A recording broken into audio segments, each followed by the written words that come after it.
আমার ভালোবাসা যখন আমার বাবা অস্বীকার জানায়, তখন আমার মায়ের বলা হ্যাঁটাও না হয়ে যায়, আমার মায়ের সিদ্ধান্তটাও ঘুরে যায়। এখানে আমি একা মানুষ, বাড়ির ভিতরে আর থাকতে পারতেছি না। আমার বারবার তারা বলতেছে, তুই চাকরিতে যা, তোর জায়গায় থাকা লাগবে না। আমি এই জায়গায় থাকলে প্রেম টেম করি, প্রেমের ভিতরে লিপ্ত হয়ে যাই। হ্যাঁ, তাদের অপছন্দের মেয়ের সাথে আমি প্রেম করি, যেটা তাদের তখন সহ্য হয় না। আমি আমার মন ফ্রেশ করে তাদেরকে জানাই যে আমার ভালোবাসার মানুষটারে তোমরা মেনে নাও। আমি তো ভুল করি নাই, ভালোবাসা কি কোনো ভুল? আমি তো কোনো অন্যায় কাজ করি নাই। আমি তো তাকে ধর্ষণ করে এসে বলি না যে আব্বু আমারে কট দিয়ে দিয়েছে, এখন আমি কি করব, আমারে বিয়ে দিয়ে দাও। এরকমভাবে তো আমি বলি না। তাকে আমার পবিত্র মন থেকে ভালোবাসছি। আমার পবিত্র মনের ভালোবাসা আমি মা তোমাকে জানাইছি। আমার মা তোমাকে জানানোর পর বাবা তুমি মেনে নেওনি, এখানে আমার কি অপরাধ ছিল বলো? আমি 5 ওয়াক্ত নামাজ পড়া একটা ছেলে কেন নেশায় জড়াবো? তোমরা আমাকে বলো বারবার আমি কেন নেশা ছাড়ি না, আমি কেন নেশা ছাড়ি না? কারণ তো তোমরা।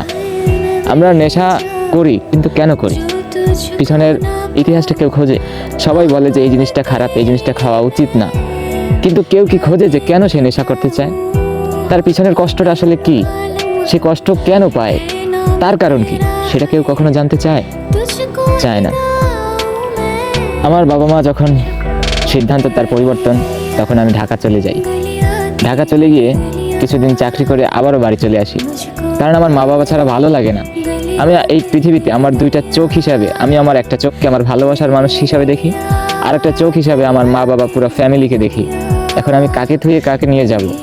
কাউকে রেখে আমি যেতে পারি না। বাবা তোমাকে একটা কথা বলতে চাই, আর সারা জীবন এই কথাটা আমি সবসময়ের জন্য বলতে চাই। অনেক ভালোবাসি বাবা, অনেক বেশি ভালোবাসি তোমায়। আমার জীবনের চেয়েও বেশি ভালো আমি বাবা তোমায় বাসি। তোমার পছন্দে আমি বিয়ে করব এরকম একটা সিদ্ধান্ত আমার মনের ভিতরেই রাখি। সেই জন্য তুমি সিদ্ধান্ত দেওয়ার আগ পর্যন্ত আমি ওই মেয়েকে বিয়ে করতে পারিনি। তোমার সিদ্ধান্তের পর আমি ওই মেয়েকে আমার ঘরের বউ হিসাবে নিয়ে আসবো, এরকম একটা প্রতিশ্রুতি আমি দিয়েছি। আমার বাবা মা আমার ভালোবাসার মানুষকে নিয়ে যে এমন কথা বলেছে, ঠিক সেরকম বিষয়টা না।